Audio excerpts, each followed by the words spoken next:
O anexo da Câmara de Ribeirão volta a ser assunto. Qual o futuro do prédio que até hoje não foi concluído?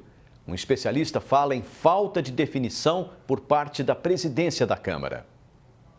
Por enquanto, apenas o funcionário que faz a segurança permanece no local. E tem sido assim há cerca de 1 ano e meio, desde que as obras que começaram na antiga gestão foram suspensas. O prédio ainda aguarda a instalação de sistema de ar-condicionado, rede elétrica e acabamento. Tudo isso pode levar tempo.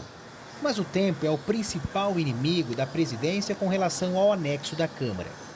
Em busca de uma solução, a nova mesa diretora já se reuniu com Procuradoria Estadual, Ministério Público e Tribunal de Contas, que chegou a dizer que obra parada significa omissão. Todos dizem que uma obra pública parada, ela não pode, ela tem que ser finalizada.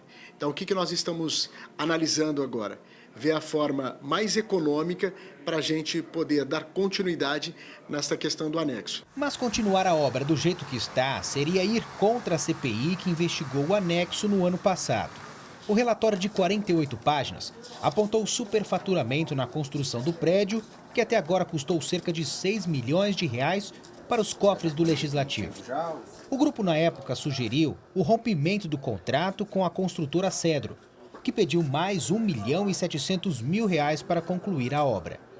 Para o presidente da Comissão Parlamentar de Inquérito, é um dinheirão para não se ter garantia de que o serviço será finalizado. Se o Ministério Público identificar que houve um desvio de 1 milhão e condenar a construtora a devolver esse valor para os cofres públicos, ela retomando a obra, ela vai continuar, ela vai paralisar. É uma das coisas que nós vamos levar para o presidente Igor, para que coloque isso para a construtora. Independente de condenação ou não, ela tem que terminar a obra. Existe ainda um outro problema. Se uma licitação for aberta, o serviço poderá ficar muito mais caro.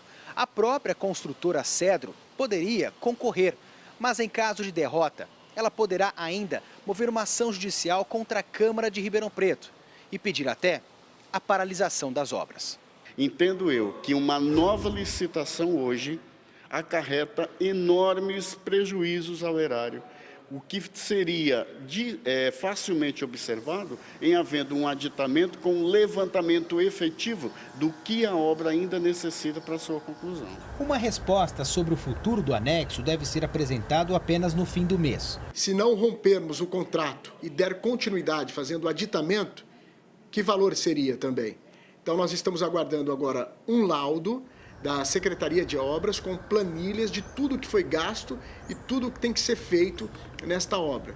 E nós vamos decidir da maneira mais barata. O advogado diz ainda que a presidência da Câmara precisa se posicionar rapidamente, já que o Legislativo é soberano para definir o futuro do anexo, que não pode ser decidido pelo Ministério Público e nem pela Procuradoria do Estado. Não adianta ela buscar consultar Tribunal de Contas do Estado ou até o Ministério Público. Ela tem que assumir a sua responsabilidade.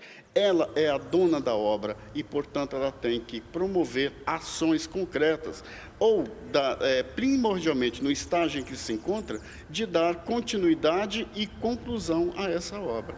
Rafael Aguiar para o Jornal da Clube. A Cedro esclareceu que o relatório da CPI não apontou superfaturamento de preços. A empresa disse também que sempre cumpriu com todas as suas obrigações no que se refere a prazos e entrega do objeto contratado. Agora ao vivo, Gislene Lopes traz mais informações. Gislene. Essa questão do anexo já virou uma novela, né? E o que todos esperam é o fim. Eu converso agora com Hélder de Carvalho, consultor político. Hélder, o que se espera da nova presidência sobre o anexo da Câmara? Boa tarde.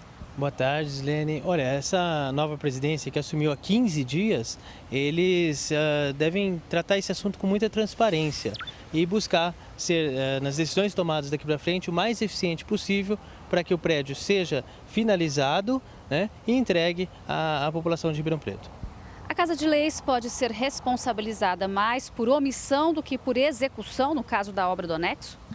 As decisões políticas, existe uma dificuldade justamente por conta das responsabilidades civis e políticas e até eleitorais, né? Então quem toma essas decisões tem que pensar sempre no longo prazo para poder realizar, né, uma ação ou outra. Então tanto a omissão, que é um ato, né? Tanto a omissão quanto um mau uso do recurso, ele pode ser responsabilizado futuramente. Mesmo assim, existe uma decisão fácil, talvez, nesse caso em que há suspeitas graves de desperdício de dinheiro público? Em política não há decisão fácil, né? Sempre há interesses que são conflitantes, né? Há a questão das responsabilizações, inclusive eleitorais, então não há decisão fácil.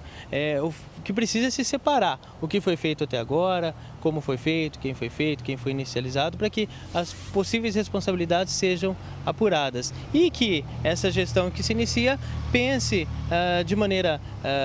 vai realizar os atos de maneira transparente para que possa acontecer tudo da melhor maneira possível. Isso que você diz quer dizer que a Câmara tem a obrigação de concluir quem errou para que tanto tempo e dinheiro fossem desperdiçados? Olha, se houve improbidade administrativa, isso deve ser apurado e quem cometeu os excessos deve ser responsabilizado sem dúvida.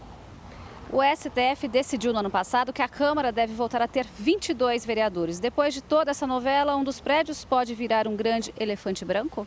Eu penso que esse prédio construído é um anexo, então não previa a inutilização do primeiro prédio.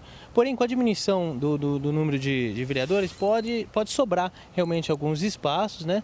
Eu acredito que, como esse prédio atual foi inaugurado em dezembro de 91, então já é um prédio que tem 25 anos, isso pode ser bem aproveitado. Quando se constrói um prédio público, é importante pensar em 20 anos. Então, nesse próximo ano, na próxima legislatura, pode ter 22 vereadores, mas daqui a 10 anos a gente não sabe, e aí precisar de uma outra obra dessa pode ser bastante complicado. Tá certo, Helder. Muito obrigada pela sua participação no Jornal da Clube. E daqui a pouco a gente volta para falar sobre os problemas ambientais em Barrinha. É com você, Pucci. Ok, Gislene.